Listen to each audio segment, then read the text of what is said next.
नमस्कार, आप देख रहे हैं हमारा खास शो संदीप सर की क्लास। आपके साथ मैं हूं रवि ठाकुर और मेरे साथ हैं इस क्लास के सर, मेरे वरिष्ठ सहयोगी संदीप चौधरी। और आज की हमारी इस क्लास का टॉपिक है गोल्ड, सोना। यह विषय इसलिए है क्योंकि सोने के दाम हर दिन बढ़ रहे हैं और अब सोने के दाम रिकॉर्ड स्तर 52,900 के करीब पहुंच गए हैं प्रति 10 ग्राम। इसके पीछे वजह क्या है? आम आदमी को इससे फायदा होगा, नुकसान होगा? इस क्लास में आज यही चर्चा करेंगे। संदीप, सोना हर भारतीय के दिल से जुड़ा हुआ है, हर घर से जुड़ा हुआ है, बिजनेस से जुड़ा हुआ है, सरकार से जुड़ा हुआ है। ये रिकॉर्ड स्तर पे पहुंच गया 52,900 के करीब। आम आदमी के नजरिए से आप इसे किस तरह से देखते हैं और अर्थव्यवस्था के नजरिए से किस तरह से देखते हैं और ये क्यों हो रहा है, ये सब जानना चाहेंगे आज दर्शक। बिल्कुल, सबसे पहले आम आदमी को समझा दें। देखिए, दरअसल दिक्कत क्या है, हम पत्रकारों की, चैनल्स की, सोशल मीडिया की, हम सनसनीखेज बनाने की कोशिश करते हैं हर खबर को। ब्रेकिंग न्यूज़ में कि 5 राफेल उतरने वाले हैं तो अब चीन बिल्कुल उसका मुंह बंद हो जाएगा, कुछ ऐसी ही खबर ये है कि 52,900 प्रति तोला, 10 ग्राम मतलब 1 तोला, ये है 24 कैरेट गोल्ड। तो मैं थोड़ा सा आपके उत्साह को हालांकि कम कर रहा हूं, पर यह समझाना जरूरी है, ये जो सोना आप पहनते हैं या घर में इस्तेमाल करते हैं, शादी ब्याह के लिए लेते हैं, वो 18 कैरेट या 20 कैरेट होता है। ये 24 कैरेट प्योर गोल्ड के दाम 52,900 रुपए हुए हैं। इसके गहने भी नहीं बनते हैं। और अगर आप 22 कैरेट गोल्ड की बात करेंगे तो वो प्रति तोला लगभग 48-49 हजार है। और 40,000 से ऊपर अभी जो सोना आप इस्तेमाल करते हैं घरों में, शादियों में, ब्याह में, एक दूसरे को गिफ्ट देते हैं, वो सोना अभी 40,000 का आंकड़ा भी पार नहीं किया है। तो सबसे पहले तो आम दर्शक को यह समझाने की जरूरत है, पर, और ये बड़ा पर है, ये रिकॉर्ड स्तर पर सोना पहुंच रहा है। उछाल जबरदस्त आया है। और उसके कारण क्या है? आपने आर्थिक जो पहलू पूछा है वो ज्यादा जरूरी है समझना दर्शकों को।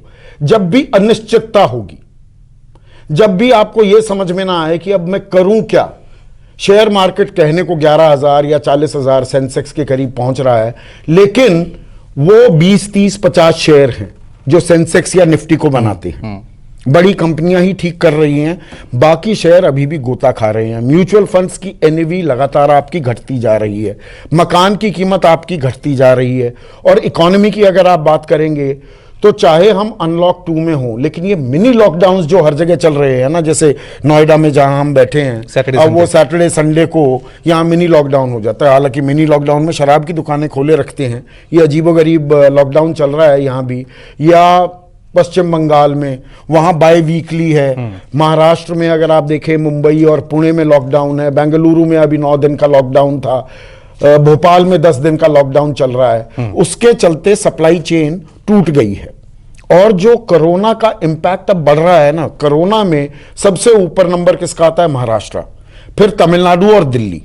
लेकिन अब कोरोना के नए हॉटस्पॉट्स आ गए हैं। और वो कौन से इलाके हैं?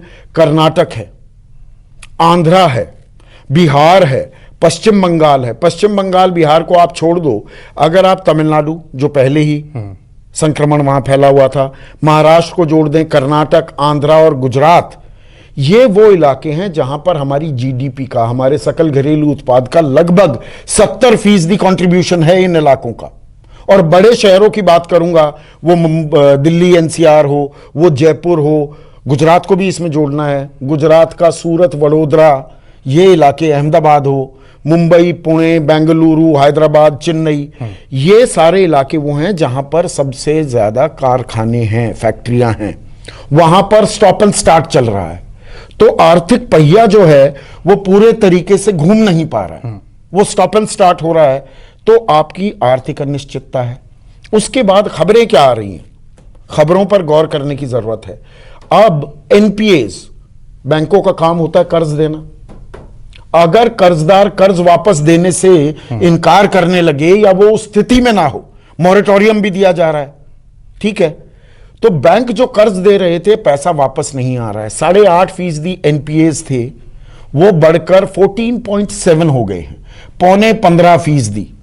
तो बैंकों पर एक बड़ा खतरा आ गया है। वो पैसा जो दे रहे थे अब कैसे देगा? आप बैंकर हैं और आपका 15% जो पैसा दिया हुआ है, पुरानी बातें छोड़ दो, अभी ताजा आंकड़े के हिसाब से मैं बात कर रहा हूं, वो 15% वापस ही नहीं आ रहा है, तो आप संभलेंगे, सोचेंगे कि भैया हमारे धंधे का बिल्कुल भट्टा ना बैठ जाए, तो वहां पर आप लोन देने को तैयार नहीं होंगे। एक तरफ सप्लाई चेन डिस्टर्ब हो गई, दूसरी तरफ आपका जो एनपीएज है वो 14.7% पर आ गया है, मिनी लॉकडाउन आपके चल ही रहे हैं, तो इनके चलते एक अनिश्चितता आ गई है बाजार में, और बाकी जगह आपका कोई पैसा कमाने का जरिया आपको दिख नहीं रहा है। तो ऐसे में गोल्ड एक सेफ हेवन हो जाता है। ये HEAVEN वाला नहीं, स्वर्ग की बात नहीं कर रहा हूं, हेवन HAVEN, तो सेफ हेवन हो जाता है सोना। और यहां पर भी आम आदमी नहीं है सोना खरीद रहा है, देखो ये भी समझने की बात है। ये दरअसल सोने की जो ट्रेडिंग हो रही है, ये नहीं कि सोने की ईंटें खरीदी जा रही हैं और कोई अपने घर में ठूंस कर बैठा हुआ है। सोना भी आजकल पेपरलेस हो गया है। एक्सचेंज ट्रेडिंग फंड्स होते हैं, ETFs, जैसे कि म्यूचुअल फंड होते हैं। म्यूचुअल फंड में क्या होता है कि एक सेट ऑफ स्टॉक्स होता है कि इस म्यूचुअल फंड में ब्लू चिप्स होंगे, किसी म्यूचुअल फंड में मिड कैप्स होंगे, किसी में स्मॉल कैप्स होंगे, किसी में मिक्स होगा। तो वो स्टॉक्स, वो शेयर जितने ऊपर बढ़ते या गिरते हैं, उसके हिसाब से आपकी म्यूचुअल फंड्स की नेट एसेट वैल्यू तय होती है और वो आपको रिटर्न मिलता है। इसी तरह से अब सोने के लिए भी ETFs हैं, तो वो पेपरलेस ट्रेडिंग हो रही है। और जो बड़े कारोबारी, व्यापारी, इन्वेस्टर्स हैं, वो देख रहे हैं कि भैया इकोनॉमी चल नहीं पा रही, मार्केट अच्छा कर नहीं पा रहा है, म्यूचुअल फंड में कमाई नहीं हो रही है, तो वो सोने में अपने पैसे को बेट कर रहे हैं। तो ये बड़े इन्वेस्टर्स हैं। अभी आप और मैं अभी इस बाजार में नहीं घुसे हैं, क्योंकि आपकी और मेरी सोने की कंजम्पशन ऐसे तो है नहीं कि आपने आधी किलो की ईंट खरीद ली सोने की, या 1 किलो सोना खरीद लिया और अपने लॉकर में जाकर डाल दिया। हमारे लिए वो सोना खरीदना या बेचना मकान खरीदने और बेचने बराबर है, उसमें वक्त लगता है। ये पेपरलेस ट्रेडिंग है, it is on the tap of a button.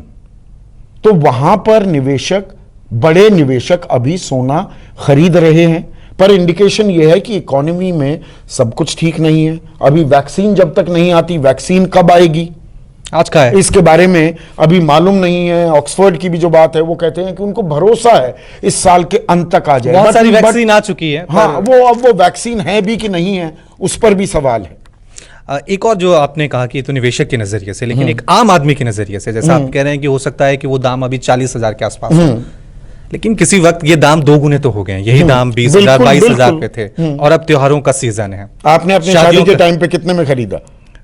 मैंने खरीदा था उस वक्त शायद 24-25 हजार, इसी 10 ग्राम के हिसाब से खरीदा था। मेरी बहन की शादी हुई, मुझे ध्यान है 13,000 था, और जब मैंने शादी की थी लगभग 8,000 था। तो सोना देखिए लगातार, उसमें एक सेफ्टी है कि सोना बढ़ता रहेगा, सोना गिरता नहीं है अमूमन। अभी लोग कह रहे हैं इतनी ऊंचाई है तो गिर भी सकता है, तो दर्शकों को, हमारे व्यूअर्स को इस बारे में भी ख्याल रखना होगा। लेकिन मैं एक ओवरऑल पूछ रहा हूं, क्योंकि सोना अभी मैं कह रहा हूं कि आम आदमी को खरीदना, बेशक उसको अब डबल दाम तो चुकाने पड़ेंगे। इस देश में गोल्ड को लेकर आपको लग रहा है कोई स्पष्ट नीति की जरूरत है? जैसे मेरे पास आंकड़ा है कि देश में तकरीबन 25,000 टन सोना लोगों के पास रखा हुआ है, इसका कोई इन्वेस्टमेंट नहीं है लोगों के पास, मंदिरों के पास, हाँ, मंदिरों के पास बहुत सोना रखा हुआ है। इसका अर्थव्यवस्था में कोई रोल नहीं आ रहा है। आपको लग रहा है कि कोई स्पष्ट नीति होनी चाहिए ताकि चाहे वो घर में रखा नहीं, ऐसा नहीं है कि कोई रोल नहीं है। अगर आपके पास आज की तारीख में सोना है, आप उसको गिरवी रखकर, उसको प्लेज करके आसान तरीके से आप लोन ले सकते हैं। वो आजकल बहुत सारे लोग कर रहे हैं, और बहुत सारी कंपनी, मुथूट फाइनेंस वगैरह, ये बहुत सारी कंपनियां खुल गई हैं जो आपका सोना लेंगी, उसकी वैल्यू जांचेंगी और आपको आसान शर्तों पर वो लोन दे देते हैं। लेकिन जहां तक आम आदमी के खरीदने की बात है, देखिए अभी तक सीजन शुरू नहीं हुआ। भारत में आप ऐसे ही ऑफ द कफ तो सोना नहीं खरीदते। बीवी का बर्थडे हो गया, गर्लफ्रेंड का बर्थडे हो गया, बिटिया का हो गया, तब आप कोई गिफ्ट देने के तौर पर आप सोना ले सकते हैं। वरना अब शादियों का सीजन आएगा, 2 बड़े सीजन आते हैं हमारे देश में शादियों के, तो अक्टूबर नवंबर में सोने की खरीदी बढ़ेगी। तो रिटेल इन्वेस्टर तब आएगा। और एक रिटेल इन्वेस्टर के लिए दर्शकों को मैं आगाह कर रहा हूं, एक बड़ी दिक्कत क्या होती है कि we always chase the tail. जब चीज बहुत ऊपर बढ़ चुकी होती है, तब आम आदमी घुसता है कि अरे सोना बढ़ने लगा, ये तो और बढ़ जाएगा। कोई बताएगा 70,000 हो रहा है, कोई बताएगा 80,000 होएगा, वो 50,000 में एंट्री कर लेगा, और पता लगा कि वो 40 हो गया, और फिर 1.5 साल बाद या 2 साल बाद वो 70 जा रहा है, तो we start chasing a bull run. ये बुल रन कॉरपोरेट निवेशकों के चलते आया है। ये बात एक आम दर्शक को समझने की जरूरत है। ये आम दर्शक, अगर ये दरअसल एक बाजार है, इसमें आप बेटिंग कर रहे हैं, हेजिंग कर रहे हैं, इसमें ये 24/7 काम है बड़े निवेशकों का। आम आदमी के पास, आम हमारे दर्शक के पास इतना टाइम नहीं है सुबह से शाम तक वो सोने के दाम ही ट्रैक करता फिरे। तो हम लेते हैं जब हमें जरूरत होती है। जरूरत कब आएगी? जब सीजन आएगा, शादी ब्याह का कोई मौसम आएगा, तब खरीदारी होगी। तो आम आदमी आएगा, ऊंचे दाम पर वो खरीदेगा। एक और मैं आपसे पूछ लेता हूँ, जैसा सोने की जो डिमांड है वो 3 तरह से है देश में। एक तो गहनों के लिए, दूसरा निवेश के लिए जैसा आपने बताया, तीसरा केंद्रीय बैंक अपने पास रिजर्व रखने के लिए सोना खरीदते हैं ताकि उनकी जो क्रेडिट रेटिंग है वो अच्छी हो। अभी दाम बढ़े हैं, इसका सरकारी खजाने पे क्या असर? ये बहुत अच्छा सवाल है। सोने को सीधा जोड़ा जाता है करेंसी के साथ। हमारे यहां भी जोड़ा जाता था कुछ साल पहले तक। एक चीज होती थी SLR। आपने CRR की बात बहुत सुनी होगी, कैश रिजर्व रेशो, कि इतना कैश रखना होगा रिजर्व बैंक को कि भाई देश का दिवालिया ना हो जाए। 1991 का हमारे सामने उदाहरण है। तब हम सोना हम करेंसी के साथ इक्वेट करते थे। तो हमारे पास इंपोर्ट्स के लिए अपने इंपोर्ट बिल, जो चीजें हम बाहर से मंगाते थे, उनके लिए पैसा देना होता है। 10-12 दिन का भी पैसा नहीं बच गया था, तो सोना हमें गिरवी रखना पड़ा था। आज की तारीख में जो रुपया है वो सोने से डीलिंक्ड है। पर कहीं ना कहीं सोना जब भी मजबूत होता है, उसका साफ एक संकेत है कि जो करेंसीज हैं, जैसे हमारा रुपया है या अमेरिकी डॉलर है, वो कमजोर हो रहा है। सोने की मजबूती और करेंसी की कमजोरी कहीं ना कहीं आपस में जुड़े होते हैं। तो करेंसियां कमजोर हो रही हैं। वो कमजोर क्यों? क्योंकि अर्थव्यवस्थाएं कमजोर हो रही हैं। आप सब नेगेटिव में विकास दर की बात हो रही है। हम 5 ट्रिलियन इकोनॉमी की बात भूल गए हैं। 8-10% की विकास दर छोड़िए, -5, 6, 7 की विकास दर की बात हो रही है। तो उसमें करेंसी आपकी वीक होगी। करेंसी वीक होगी तो आपका सोना जरूर मजबूत होगा। ये ऑलमोस्ट एक्सियोमैटिक है। चलिए, आखिर में एक और सवाल, क्योंकि बहुत सारे सवाल हैं मन में, लेकिन समय हमारे पास थोड़ा कम है। जो मेरे पास आंकड़े हैं, भारत में प्रतिवर्ष सोने की खपत 700 से 800 टन है, लेकिन भारत में जो उत्पादन होता है वो दर्शकों को भी जानना है, सिर्फ 1 टन। 700-800 टन हमारी डिमांड है, लेकिन 1 टन। तो आपको लग रहा है कि इसमें अभी और काम करने की जरूरत है, या फिर ये हमारे नहीं? अब इसमें क्या काम करें? कोलार गोल्ड माइंस हुआ करती थी और गोल्ड नहीं है तो बाहर से आएगा। हमारी फैसिनेशन बनी हुई है। आप घर में, अगर आपको घर में लड़ाई करनी है, गृह युद्ध छिड़वाना है, तो आप अपनी बीवी को रात को जाकर कह दो कि थोड़ा सोना बेच देते हैं, और फिर देखिए आपके साथ क्या होगा। तो ये हमारी फैसिनेशन है सोने के साथ। चलिए, आज की इस क्लास में अभी के लिए इतना ही। तो ये जानने की कोशिश की हमने कि जो सोने के दाम बढ़ रहे हैं उससे आम आदमी पर, सरकार के खजाने पर क्या असर पड़ेगा, और संदीप सर ने बहुत ही विस्तृत तरीके से ये समझाया। बहुत बहुत धन्यवाद सर, शुक्रिया, नमस्कार। नमस्कार।